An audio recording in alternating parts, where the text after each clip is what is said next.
Evening, folks. I'm Dave Canterbury with the Pathfinder School, back with another in our series of Woodcraft on a Budget.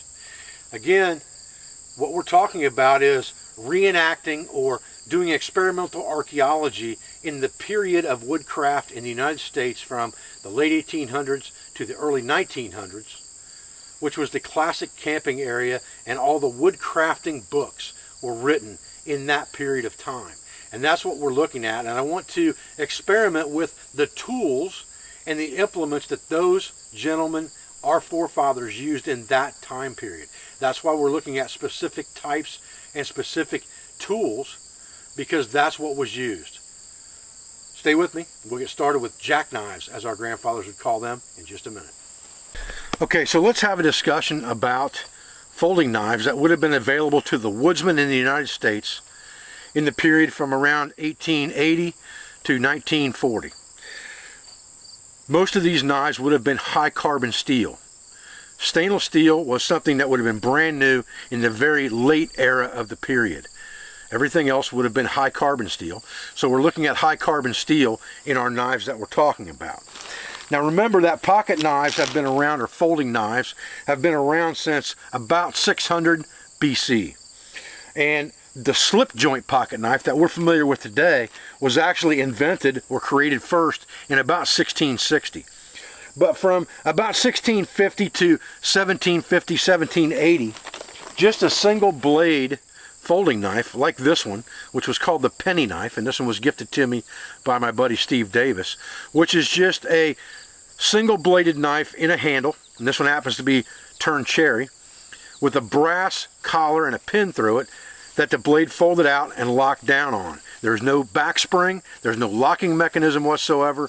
It all depends on forward force to keep that blade open. If I push on it this direction, it will definitely fold up on me. A spring back will do that too if it doesn't have a locking mechanism.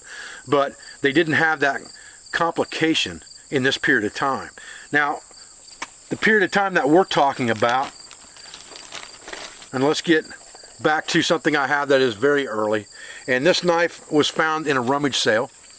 I later found an ad for this knife from about 1908.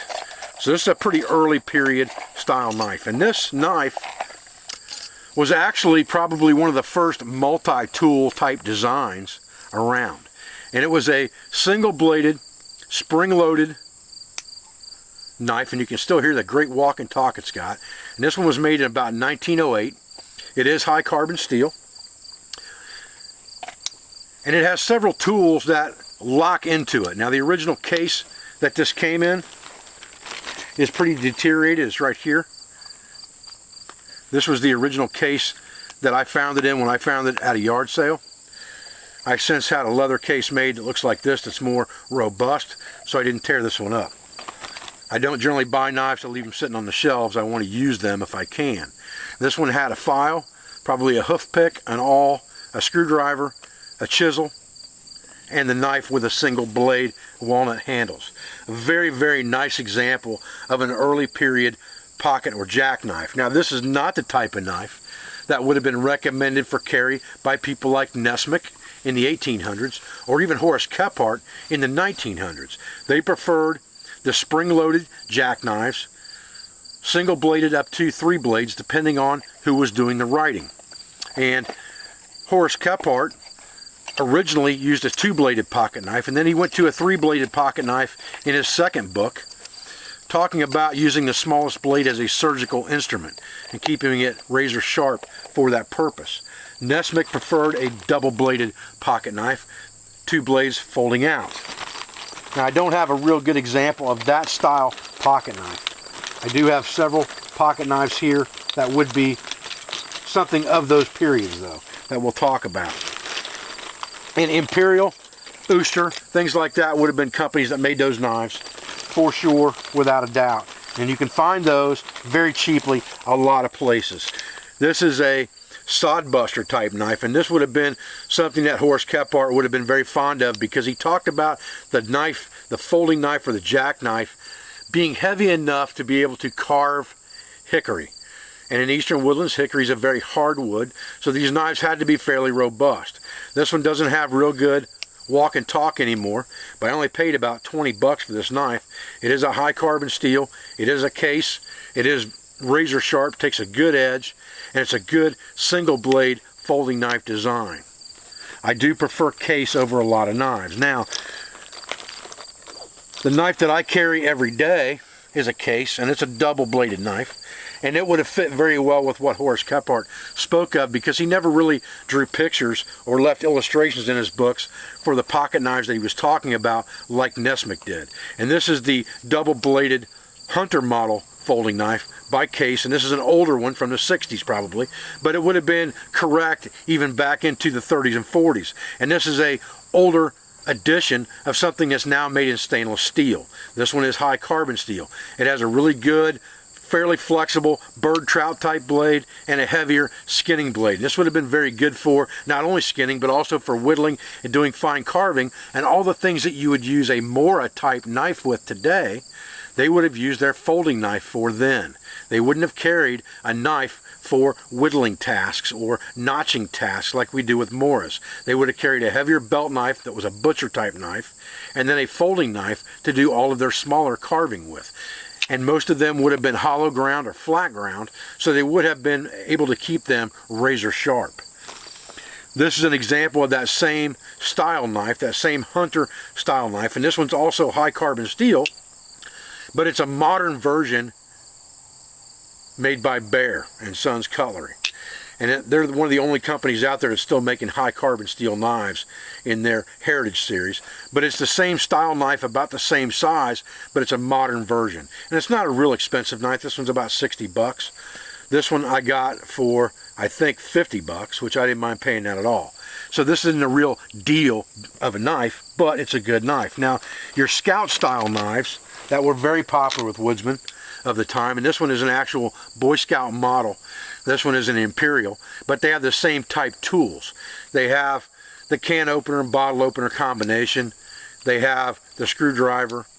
They have the single blade with the drop point design, and then they have some type of an awl. And almost all of these knives of this type, including the U.S. Army pocket knives later on from Camelus and companies like that, had these same tools on them. And the Scout knives had the same tools as well. This one, like I said, is an older Imperial. This was an even older high carbon steel Boy Scout model. The walk and talk's not near as good on this one as it is on this one. The other style knife that would have been fairly common would have been the trapper style of knife. And there's several styles of pocket knives that would have been popular in the period, but these were carried by a lot of woodsmen and woodcrafters of the time. Again, it's got a hollow ground blade. This is a case. It's a fairly new one. This one is stainless steel. But you can buy a modern version of that knife as well from Bear & Sons that's made of high carbon steel. And this is a high carbon steel model of that same type knife that's made by Bear instead of Case. And I think it costs around 40 or 50 bucks. I think I paid about 30 for this one at a flea market. Just a little quick postscript, guys, that I thought about while I was walking out here from shooting this video.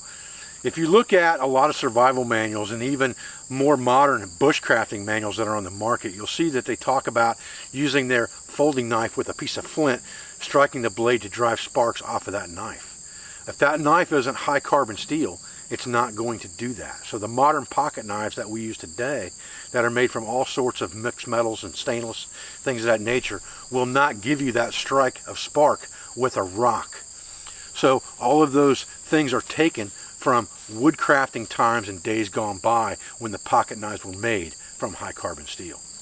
Okay folks, well that was just a really quick rundown of a few styles of folding knives. The important thing to understand in this video is that pocket knives were very, very important in that time period to woodcrafters because it was like a rite of passage.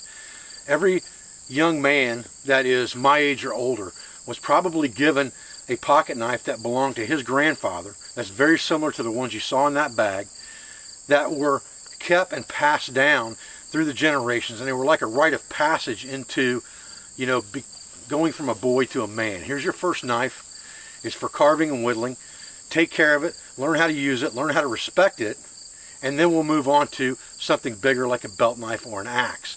But the folding knife was something that every boy had when he was a kid, and it was no different for the woodsman. Every woodsman carried a jackknife with them. And there are even stories in Seed Time on the Cumberland from clear back into the 1700s of hunters sitting around camp, and one of them had broken his rifle stock during a hunt and carved or whittled a new rifle stock with his folding knife. Not his belt knife. He carved a new stock for his gun throughout the night with his folding knife. That's how important the folding knife was to the woodsman. It wasn't something that was to be abused, and they didn't use their belt knife for heavy carving tasks on wood and making notches, making intricate carvings like you would have to do for the inlays on a gun stock. They used their whittling knife or their folding knife. I'm Dave Canterbury at the Pathfinder School. I thank you for joining me out here today for this just quick short video. I appreciate everything you do for myself, for our school, for our family, for our business, for all of my instructors, affiliates, sponsors, and friends. I'll be back with another video as soon as I can, guys. Thanks.